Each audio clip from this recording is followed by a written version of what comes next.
Rasulullah itu kalau nyembelih itu kaki kanannya neken bahunya, neken pangkal lehernya, tangan kirinya megang kepala, tangan kanan nyembelih udah. Apalagi kalau dalam kondisi sudah dekat, nggak perlu ditindihi, ekornya ditarik, di macam-macamin, nggak perlu.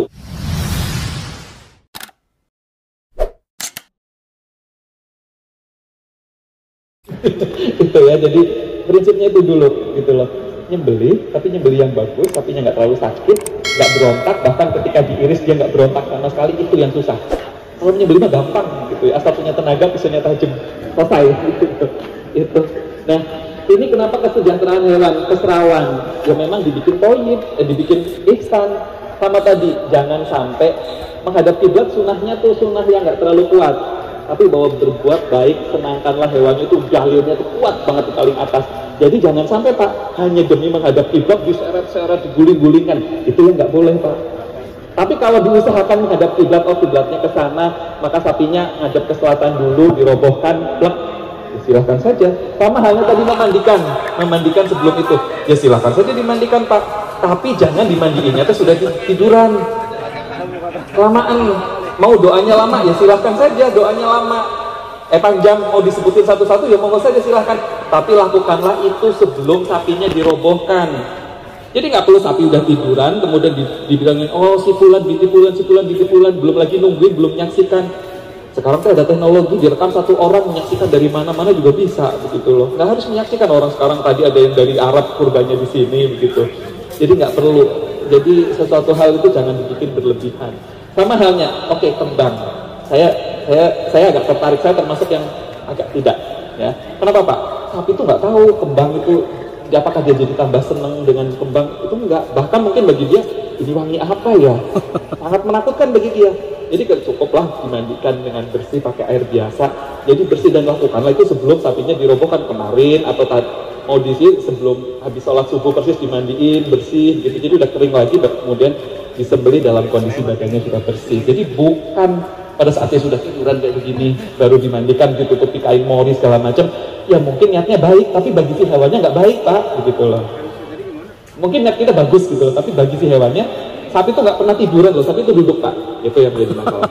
Kemudian apalagi tadi yang cukup menarik juga, tadi yang misalnya belum sempurna, kemudian gimana nih nasibnya yang belum sempurna ini? Ya tergantung Pak. Yang nggak boleh adalah ketika nggak sempurna disembelih sudah hayatul masbuh. Ini udah sekarat, udah bener-bener ini hidup nggak ya? Tapi kalau jelas hayatul mustakirahnya masih kelihatan, harakatul ikhtiariyahnya masih kelihatan, masih bisa berdiri, masih bisa ngangkat kaki segala macam, ya masih sah untuk disembelih. Maka apa? Sempurnakan sembelihannya, tapi jangan disembelih ulang. Tapi sempurnakan bagian yang belum terpotong itu, potonglah bagian yang belum terpotong saja. Kenapa begitu? Karena kalau nyembelih ulang lukanya makin lebar. Kalau lukanya makin lebar berarti dia makin sakit. Maka cukup kailah yang belum terpotong saja. Satu wajah jahit, satu pembuluh darah belum putus, ya putuskan yang belum putus tadi saja. Satu mar'i belum keluar, mar'inya belum itu, ya mar'inya saja yang dipotong saja. Satu hulkumnya, ya hulkumnya saja. Belum semuanya, ya semuanya kan begitu ya. Atau tadi karena goloknya lepas, copot segala macam, asalkan tadi udah dibilang, asalkan jangan ini sudah belum ya diteliti dulu, diperiksa dulu sambil merokok dulu, ya nggak boleh. Jadi langsung begitu loh. Oh ya kita sadar, oh belum sempurna, ya sempurnakan gitu loh. Nah bagaimana tingkat menyempurnakannya tadi ya tadi berapa yang belum sempurna begitu loh. Kalau memang belum semuanya ya masa sih dibiarkan kayak begitu, ya nggak boleh. Karena apa ya, kita nggak boleh memperlamakan. Sebaik-baiknya sembelihan adalah sebaik-baiknya sepatnya dan setajam-tajamnya pisau yang digunakan. Itu jadi nah kenapa sih harus, kadang kita ngomong kualitas daging masih Allah, yang penting daging mah enak semuanya gitu loh. Tapi kalau ngomong kualitas daging lebih banyak di RPH, yang mau ke swalayan, mau ke restoran itu akan ngaruh. Karena apa? Daging dari hewan sutras pasti alot ya, pasti sepo, nggak enak gitu ya, dan cepat busuk. Ada kebalikannya yang di gelombang juga stres, dia akan gampang busuk juga. Jadi intinya sih kualitas dagingnya menjadi lebih jelek gitu. Kemudian keserawan juga berpengaruh pada ihsan tidaknya.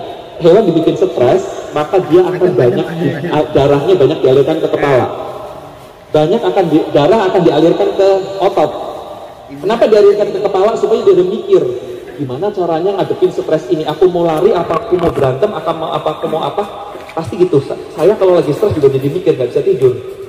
Nah, kemudian ketika, oh ya saya mau lari saja, berarti ototnya harus kuat, dipakai berlari, atau dipakai berantem, berarti ototnya harus dikasih darah banyak. Nah, hewan dalam kondisi darahnya banyak di kepala dan banyak darah di otot, dan di pencernaan itu kurang, kalau disembelih maka dia nggak akan mati-mati, karena otaknya banjir darah. Yang kedua, pembuluh darahnya mengkerut, jadi gampang mampet. Kalau gampang mampet berarti darahnya nggak lancar keluar, kemudian dia nggak mati-mati, dia meronta-ronta, lama matinya kemudian darah dagingnya memar-memar. Dan walaupun begitu nanti darah yang di pembuluh darah kecil-kecil nggak akan keluar. Oke, memang darah yang tertinggal di dalam daging itu halal. Tetapi kalau kebanyakan darah yang tertinggal di dalam daging, ya nggak bagus juga. Salah satu ciri khasnya adalah ketika Bapak Ibu masak daging, rebus daging, kemudian kaldunya itu coklat berbusa-busa. Salah satu ciri-ciri bahwa banyak daging yang darah-darah yang tertinggal di dalam daging. Pasti kalau itu kuahnya cepet banget basi. Itu sudah pasti. Nah ini, ada 5 prinsip: bebas dari rasa takut, bebas tidak nyaman, bebas dari rasa lapar dan haus, bebas untuk mengekspresikan perilaku alamiahnya. Ada 5, bebas dari rasa sakit, luka, dan penyakit. Ini ada masing-masing penjabarannya. Bebas dari rasa lapar dan haus, tapi ada tapinya, ya. Justru harus dipuasakan, meskipun katanya harus bebas dari rasa lapar dan haus, tapi kalau minum tetap diberikan. Nggak boleh sapi mau dikurbankan kemudian dijemur, nggak dikasih minum, ya stres gitu. Tapi kalau makan justru harus dipuasakan sekitar 6 jam. Tenang saja, perutnya akan kempes. Tujuannya apa? Tujuannya adalah mensejahterakan dia. Karena kalau perutnya penuh, pada saat diiris, muntahannya ada asam lambungnya, kena bekas luka sayatannya itu sakit. Itu yang pertama. Yang kedua adalah lambung itu isinya bakteri. Kalau kena luka di sini, padahal ini juga daging, maka dagingnya tercemar ini. Jadi sebaiknya dipuasakan sekitar 6 jam. Nggak akan kurus, nggak akan, karena daging yang hari ini ada itu dari makanan yang beberapa hari yang lalu. Kemudian bebas dari rasa tidak nyaman. Sarang robohinya bagaimana? Yang sering ini adalah apa? Kurban di situ, di sini anak-anak pegang mic. Apa itunya? Apa esensinya? Nggak ada. Iya betul takbiran, tapi takbirannya anak-anak teriak-teriak. Mending disetelin kaset takbir yang takbiran tapi yang syahdu, karena kayak sapi perah itu juga dibikin tenang dengan musik-musik klasik sama, tapi bukan teriak-teriak gitu ya. Yang teriak-teriak gitu, atau ya salami di sekolah datang sekolah, itu justru sapinya stres dengan suara itu gitu loh. Jadi lebih baik hening, suasana tenang, nyaman begitu. Itu yang jauh lebih baik gitu. Atau kalaupun yang mau ada takbiran, silahkan orangnya ditugaskan khusus untuk takbiran yang khusyuk. Takbirannya itu khusyuk gitu loh. Jadi nada yang keluar juga enak didengar buat si sapinya. Jadi itu. Kemudian bebas terus sakit, luka, dan penyakit. Ini berlaku umum. Jadi kalau mungkin kalau kurban yang sakit nggak boleh dipotong ya, atau nggak boleh dikurbankan. Tapi kalau tiba-tiba tadi masih bagus, tapi kemudian sekarang patah kaki atau berantem, tanduknya patah, ya masih, ya ada ulama yang masih membolehkan kalau ada penggantinya silahkan diganti. Tapi kalau nggak ada, atau di RPH lah, kasus di RPH yang bukan kurban, maka yang luka terbuka itu yang harus didahulukan untuk disembelih. Supaya apa? Supaya sakitnya hilang, nggak terlalu lama. Jadi urutan penyembelihan itu adalah yang luka terbuka dulu, yang kalem dulu, jangan yang galak dulu. Karena yang galak itu ini dia ngamuk, nanti yang kalem-kalem juga ikut jadi stres, ikut ngamuk. Tapi yang berpenyakit jangan Pak, yang kelihatan lesu, lemah begitu justru tunda ya. Atau masih ada hari tasrik, besok masih ada sehari, 2 hari, 3 hari. Minimal kita menghindari antraks, karena kalau antraks hari ini kelihatan sakit, besok pasti mati. Itu yang minimal kita hindari adalah itu. Jadi tunda dulu. Kalau yang kelihatan sakit, kalau ada dokter hewan, ada mantri, lapor saja dulu. Pak, ini sakitnya apa? Kira-kira boleh nggak disembelih? Jadi jangan sekali-kali menyembelih yang sakit. Tapi sakit luka terbuka justru harus didahulukan. Kemudian bebas dari rasa sakit juga, gunakan pisau yang tajam. Karena dengan pisau yang tajam maka tidak akan menyakiti. Kita kesayat silat itu tidak terlalu sakit dibandingkan sayat pisau dapur. Ya. Dan kalau kesayat silat darahnya nggak berhenti-berhenti dibandingkan dengan kesayat pisau dapur. Dengan tidak berhenti-berhentinya darah, maka dia akan darahnya cepat habis, cepat mati, cepat selesai. Ya, itu tujuannya kenapa kok diharuskan dengan pisau yang sangat tajam. Supaya pas ngiris teh, sayatannya halus. tidak terlalu banyak melukai saraf, ya. Terus kemudian darahnya tidak berhenti karena tidak mengaktifasi faktor-faktor pembekuan darah, cepat mati, selesai, wassalam, sudah begitu. Kemudian bebas rasa takut dan tertekan. Sapi itu hewan sosial, sapi tenang kayak gini ada teman-temannya, tapi sapi akan stres kalau dia sendirian. Jadi apa, sapi itu jangan sekali-kali dibawa ke tempat penyembelihan sendirian, tambah lagi masak pisau di dekat sapinya begitu ya, itu membuat dia takut. Jadi jangan lakukan itu. Sapi baru dibawa ke tempat penyembelihan ketika semua orang sudah siap, begitu nyampe situ robohkan, segera sembelih gitu loh. Gak usah tadi, kalaupun doanya mau panjang silahkan, pada saat lagi ngerobohin, yang lain lagi ngerobohin, yang berdoa silahkan gitu. Itu jadi itu adalah bebas dari rasa takut dan tidak nyaman ya. Atau ada sapi ngamuk jangan kejar-kejar, makin dia ngamuk karena dia lagi dalam kondisi tarikin temen. Nanti dia akan nggak tahu, kalau sapi dominan maka akan mendominasi, itu akan mengintimidasi temennya yang datang. Kalau dia sapi yang penakut, maka dia akan berusaha menjilat, dalam tanda kutip mendekati, berinteraksi. Jadi dia akan lebih tenang. Jadi jangan sekali-kali sapi kabur itu dikejar-kejar, dia akan makin kabur. Nah, ini bebas dari rasa lapar dan haus, itu harus dipuasakan tapi tetap minum.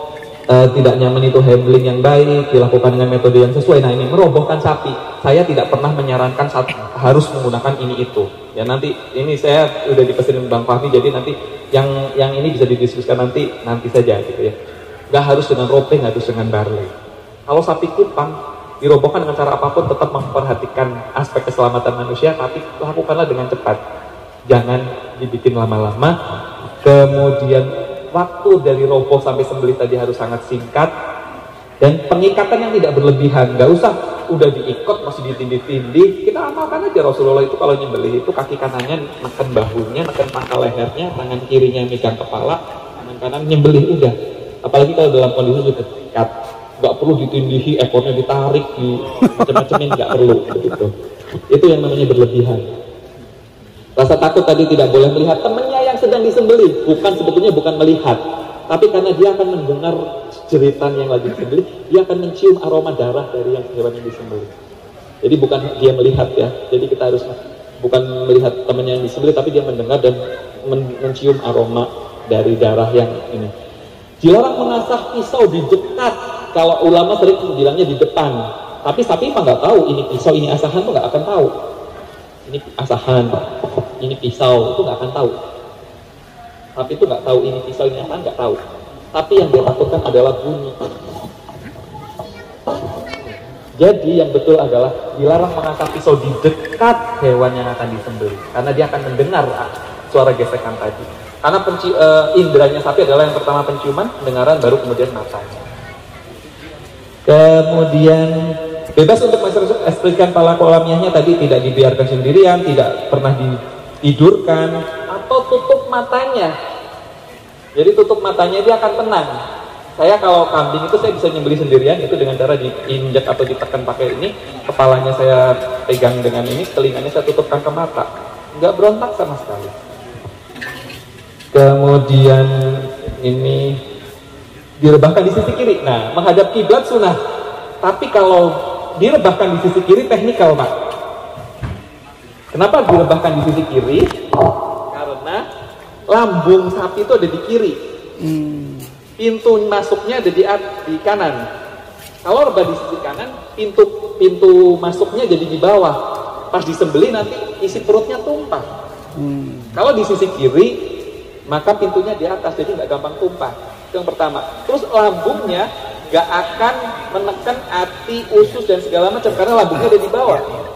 Kalau di sebelah kanan dirobohkannya, maka si lambung akan menekan hati, menekan usus dan seterusnya, nggak nyaman buat si sapi. Dan yang terakhir ya buat kenyamanan kita, nyembelih kan enaknya kayak begini, tekan sini, nyembelih pakai tangan kanan. Jadi enaknya adalah di sisi sebelah kiri. Kalau itu teknikal banget ya Pak ya.